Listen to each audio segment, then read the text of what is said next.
So if you are doing the oral history of a veteran that you know, this is the discussion for you for the final assignment.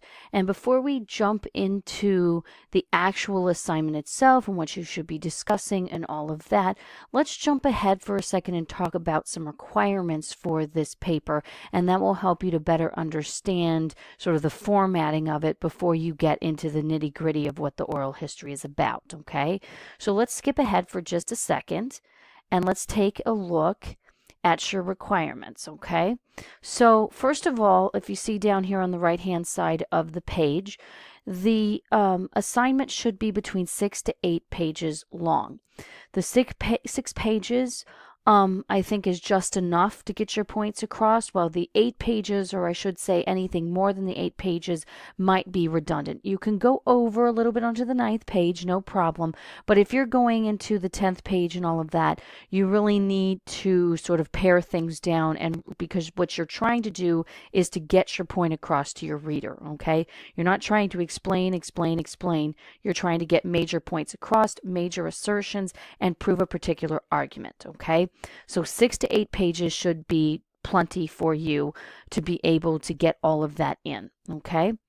Now, in terms of other requirements, this paper, even though it is based on an oral history interview, it really is, if you've looked over the assignment at this point, it really is an essay that links this oral history to the histories that we have looked at throughout the course. So you're going to be taking the answers to the questions that you have received from your veteran, and you are going to meld them together with the major historiographical assertions. So in order to create an actual historical essay, you're going to need a thesis statement, okay? So in terms of a thesis statement, some people think that a statement of purpose is a thesis statement. It is not. A statement of purpose is, in this paper, I am going to show this, that, and the other, right? A thesis statement is actually the presentation of the argument, okay? So you don't say, I'm going to show this, that, or the other. You actually tell your reader your actual conclusion, your major assertion. So your major assertion is going to have something to do with how the information you garnered from your interview interacts with the materials that you've read throughout the entire course, right? So you're going to meld together that experience and that particular veteran's experience with the major historiographical assertions.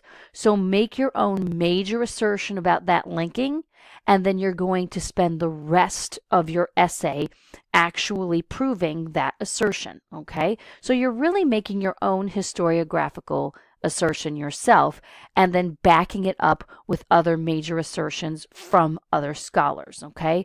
One of the ways I would suggest doing this is writing it thematically. So if you write it thematically, you focus on, say, economics, you focus on, say, public perception or reception of the veterans.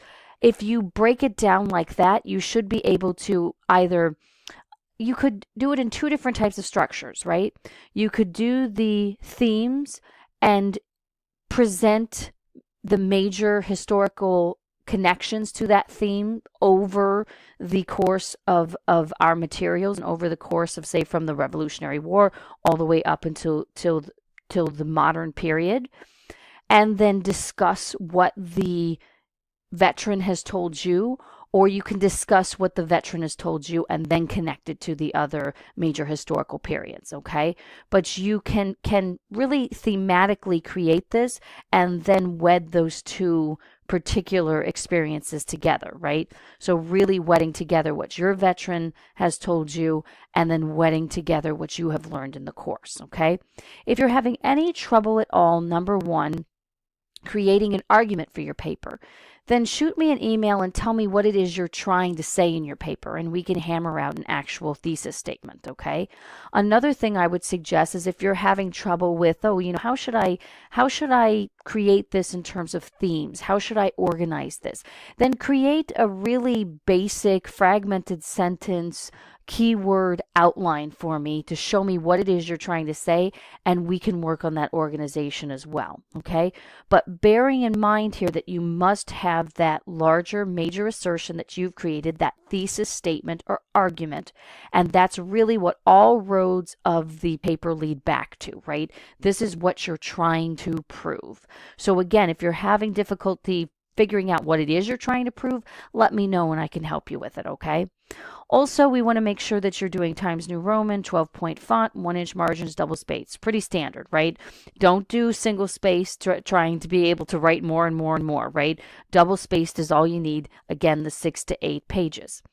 Another major issue here beyond the thesis statement would mean the presentation of evidence, okay? You're going to be presenting evidence from the books and articles and even the lectures that we've looked at over the semester, okay? You must cite that evidence. So if you're making an assertion in your paper about, say, how your veteran was received versus, say, how World War I veterans were received or Vietnam veterans were received, right? You're going to need information about that reception. So your interview with the veteran is going to be your source for that veteran's understanding of how he was received or perceived by the American public, right? But when you're connecting it to the Civil War or World War I, or say both, you would then take assertions from the materials that we've looked at over the course of the session, right? That's what you're going to cite. So that's your evidence, and you're going to cite it within your essay. When you cite it, you may use MLA or Chicago style. Chicago style is the footnote style, right? MLA is in-text citations. So Smith, 72, right? Or if you're using a larger summary of a portion of a book, Smith, 72 through 81, right?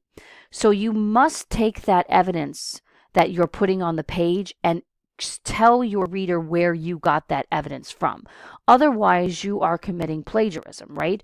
And the reason why this is so important, why do we always talk about the issue of plagiarism? Well, we talk about the issue of plagiarism because we're really taking someone's life's work, something that someone has, sat down, gone through archives, compiled a story, put it out there, published it, and then, if you're putting it in a paper to cite it as to present it as evidence and you don't cite it, you're basically claiming that work as your own, right? You don't want to do that. You really want to give credit where credit is due. And that's why citations are so important. Paraphrase information, summarize information, or quote information, but you have to have the in-text citation or the footnote citation to tell me where you got this from. Now, if you're using something from just this course, you can put the author's name, the comma, and the page number or range of page numbers. But if you are using something from outside the course, say you have read something before about Civil War veterans, or you have a really good journal article that you read about Revolutionary War veterans, okay? If you're going to use something that's outside of what we've used in this course, I would like for you to not only do the in-text citation, obviously, but I would like a work cited so that I know if you're saying Johnson, 81, I know who Johnson is and I know what the book is and I know where to find that book, okay? So you don't need the work cited if you're just using what we have in the class, because I certainly know what those materials are. But you should, if you're taking outside sources, you should be giving me the work cited, not only so I know where the information comes from, but that I can make sure that it's a scholarly source, okay? Again, as I mentioned, you can do MLA or Chicago style. That doesn't matter as much to me. I know not all of you are historians, so you don't need to know Chicago style. What I'm most interested in is making sure that you are presenting the proper citations, that anything that's an assertion, a statistic, anything that you even find to be borderline in terms of, I don't know whether this is something that someone would consider common historical knowledge or whether I feel like this is a major assertion that's coming from this historian, just cite it then, okay? Be safe in terms of your citation. The more citation you have, the better it is, okay? Now, let's skip back and let's talk about the actual assignment itself. If you chose to do this particular assignment, then you will know that it's going to be a really enriching and fulfilling assignment. It's also going to be a little bit of a tough assignment because you obviously have to go through those major questions and ask your veteran the major questions. As I have noted in the instructions, something that I would suggest in terms of what you're doing here is to, when you sit down with your veteran, to make sure that you're being really gentle in terms of how you're asking these questions, right?